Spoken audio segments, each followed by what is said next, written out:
Welcoming to the stage, Christopher Savage Jordan. Woo!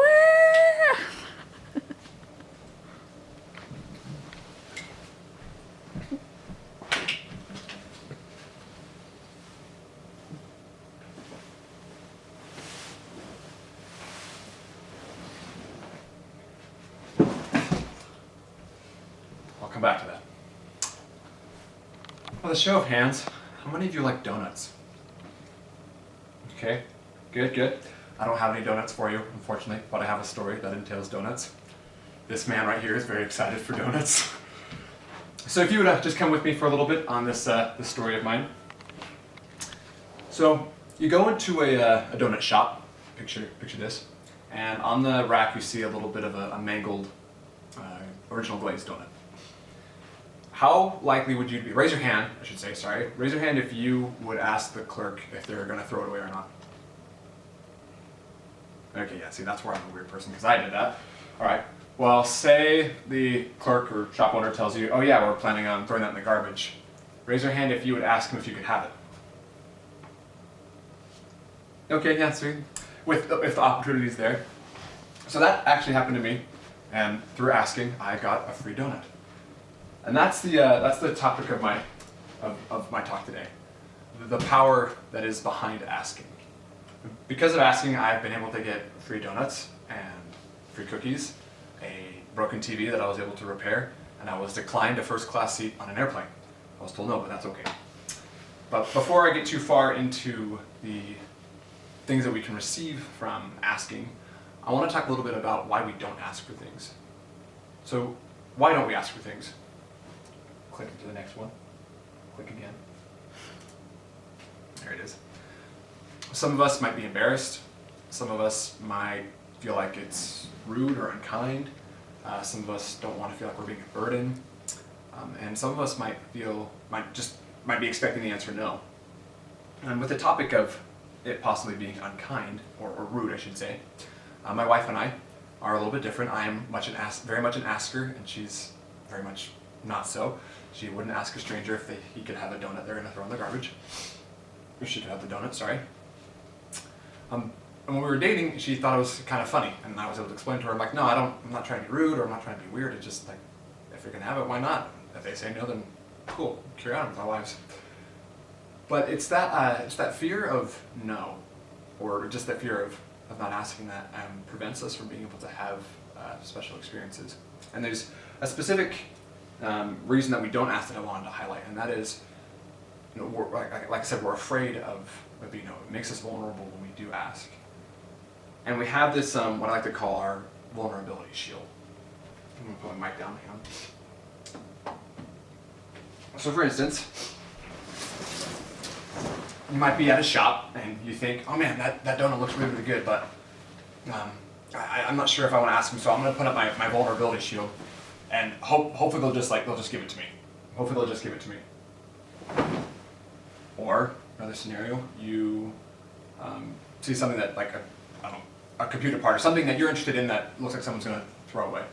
It's like, oh man, you think, okay, that'd be really sweet to have, but I'll just let them decide if they're going to give it to me. So I put on my vulnerability shield, and I let them decide for me. Now, think about this. You see someone who's sad, someone that you care about, and you think, oh, they know that they can come to me. I've told them before, hey, you can come to me if you need any help. Sorry, excuse me. But so I won't go to them. I'm not going to ask them because I don't want that to go weird. You put up your vulnerability shield. To take it a step further, think, what about when you're hurting and you're in pain? And you're thinking, man, I would really love it if someone would come and talk to me. But I don't want to be a burden. So I'll just put up my vulnerability shield. This is stupid. Get rid of it. All that does is deprive you of experiences. That's all it does. Whether that experience is getting something cool, or something simple like a donut that was going to go in the garbage, or getting to connect with somebody. So what do we gain when we do ask ask for things. Well, like I mentioned, we can get fun little things. We can also improve our communication skills. My wife and I, when we share, hey, like when we ask, can you help me with this particular thing? Not only are we able to know that the other person needs something and then help that person, and then help each other with it, thus improving our relationship with one another, we're developing those communication skills and understanding that when we do voice those needs, we feel better because we feel like we're being heard. And to continue on with the previous example I was using about the feelings that we have, when no, she's good. Sorry, keep going. I just froze. I'm gonna have to cut it. That's the beauty of having this thing. I forgot. It's gonna be nice to have it on a clicker.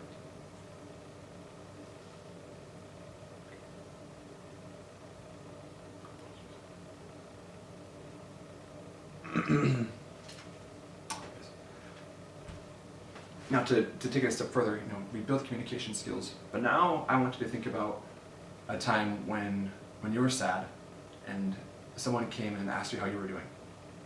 Just think about that for a quick second. Now, there's a time I wasn't having the greatest week, and my makeup artist at work asked me how I was doing because he could tell something was off. And when he asked me that, I felt like I was noticed and I felt like I was cared for. I'm sure a lot of us have had experiences like that. Now, think of a time when you've seen someone hurting and you reached out to them and you asked, hey, how are you doing? Do you want to talk about it? And maybe they said they do want to talk about it, maybe they said they don't. But the important thing is, I can guarantee you they felt that connection simply because you asked. And that's the real power of asking. And there's a difference between asking and offering. To say, hey, whenever you want to talk to me, I'm here, buddy. Go ahead. Because then they might put up their vulnerability shield and think, okay, yeah, they said they could talk to me, but I don't want to bother them. But if you take the time to sit down and be like, hey, I noticed that you're in trouble, or I noticed that you're hurting, what's going on? Is it okay if I'm willing to talk about it, do you want to talk about it with them? Because you're not only showing them you're open to talking about it, but you're showing them in that moment that you want to talk to them about it. And you're asking to have a conversation. And again, they might say no, but you are still having that positive impact. So that's why I wanted to share about this.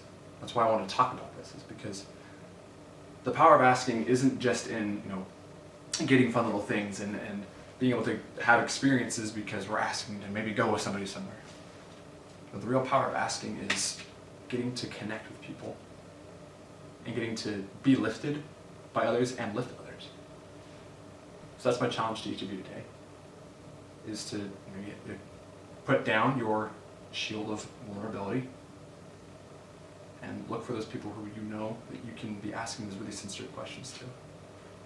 Trying to go out and do that and really experience the true power of asking.